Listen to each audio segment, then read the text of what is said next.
অবশেষে যশোর থেকে ঢাকা যেয়ে ইউনিভার্সিটিতে অ্যাডমিশন নিয়ে নিলাম। হ্যাঁ, আলহামদুলিল্লাহ আমি এখন এলএলবি স্টুডেন্ট, যেটা ছোটবেলা থেকে স্বপ্ন দেখছিলাম সেটাই পূরণ হয়ে গেল। আসসালামু আলাইকুম সবাইকে। তো অবশেষে সবকিছু ব্যাগপত্র রেডি হয়ে গেছে। এখন চলে যাব আমরা স্টেশন। আর আমাদের ট্রেন ছিল ৪টা ১৫ আর আমরা যাব হচ্ছে ট্রেনে করে রূপসী বাংলা, যেটা কিছুদিন আগেই উদ্বোধন হয়েছে যশোর থেকে ঢাকা। তো আমরা ওয়েট করতেছিলাম কখন ট্রেন আসবে। তো অবশেষে এই যে ট্রেন চলে আসছে আর আমি ট্রেনের এখানে ভিডিও করতেছিলাম, যেহেতু ঢাকায় যাব ফার্স্ট টাইম ট্রেনে করে। আর পদ্মা সেতু আমি এখনো পর্যন্ত দেখি নাই। তো এই ফার্স্ট টাইম আমি ট্রেনে করে পদ্মা সেতু দেখব।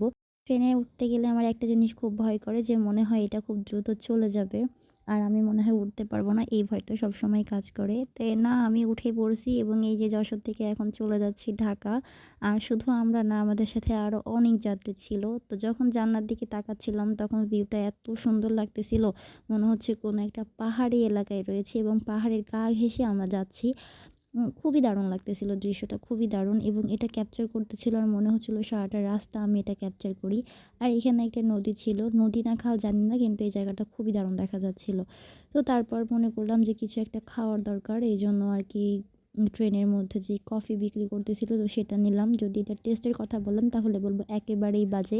এটার দাম নিছে ৳৩০, কিন্তু সেই অনুযায়ী মানে খুবই বাজে খাইতে। একদমই মানে না খেলে নয় তাই খালাম। কিন্তু আর যাই হোক, আমার কাছে কাপটা কিন্তু খুবই পছন্দ হয়েছে, যেটা লেখা ছিল আমার প্রাণের বাংলাদেশ। আসলেই আমাদের প্রাণের বাংলাদেশ। আর এখানে হচ্ছে সংসদ ভবনের একটা পিকচার ছিল। মানে কাপটা যাই হোক, মানে টেস্ট যাই হোক না কেন, কাপটা খুবই দারুণ ছিল। এজন্য খুব ভালো লাগছে। তো এই যে প্রায় সন্ধ্যা হয়ে গেছে। তারপর যখন আমরা পদ্মা সেতুর এখানে আসি তখন রাত হয়ে যায়, যার কারণে সেভাবে কোনো কিছু দেখতেই পারি না। তার কিছু সময় পরেই আমরা ঢাকা পৌঁছে যাই। আর ঢাকা পৌঁছাই হচ্ছে আমরা ৭টার দিকে। ৪টা ১৫ গাড়িতে উঠি এবং ৭টার মধ্যে আমরা ঢাকা কমলাপুর রেল স্টেশনে নেমে যাই। এবং এই যে তারপরে একটা বাইক নিই, রেল স্টেশন থেকে বের হওয়ার পরে আমরা কিছু পথ যাওয়ার পরে দেখি হচ্ছে শাপলা চত্বর। ঢাকা মানেই শাপলা চত্বর, বায়তুল মোকাররম মসজিদ, এইগুলা খুবই আমরা সবাই জানি যে এইগুলাই হচ্ছে ঢাকার মেইন বৈশিষ্ট্য। তো এখান থেকে আমরা চলে যাব মেট্রো রেল, তারপরে যাব আমরা হচ্ছে উত্তরা উত্তরে। ঢাকা শহর মানেই হচ্ছে জ্যাম, জ্যাম মানে ঢাকা। কিন্তু রাতের ঢাকা দেখতে কিন্তু আসলে অনেক সুন্দর লাগে, যেহেতু অনেক গাড়ি ঘোড়া থাকে, তারপরে লাইটিং সবকিছু মেলায় অনেক সুন্দর দেখা যায়। তো এই যে আমরা চলে আসছি মেট্রো রেলে এবং মেট্রো রেলে আমরা উপর দিকে উঠতেছিলাম। তো তারপর হচ্ছে যে আব্বু গেছিল হচ্ছে আমাদের জন্য টিকিট কাটতে। আর টিকিট নেওয়ার পরে আমরা মেট্রোতে উঠব। তো এই যে হাঁটতেছি, হাঁটার পরে এখন টিকিট কাউন্টারে আব্বু চলে গেছে টিকিটের জন্য এবং দেখেন এখানে কি পরিমাণ ভিড়, অনেক ভিড়। তো আমরা এক সাইডে দাঁড়াইছিলাম, যেখানে আমরা দাঁড়াই আছি এবং আব্বু আমাদের টিকিট কাটার পরেই আমরা মেট্রোতে উঠে যাব। তো এই যে আব্বু টিকিট কেটে আনছে আর এই যে এটা ভিডিও করছি। আর প্রথমত আমি ভাবছি কি এই কার্ডটা হয়তোবা আমাদের আর দিয়ে দেওয়া লাগবে না, এটা মনে হয় হচ্ছে আমরা রেখে দিতে পারবো, কিন্তু না, সেটা ভুল ধারণা। যখন আমরা বের হয়ে যাই তখন দেখি কার্ডটা আবার স্ক্যান করে নিয়ে নেয়।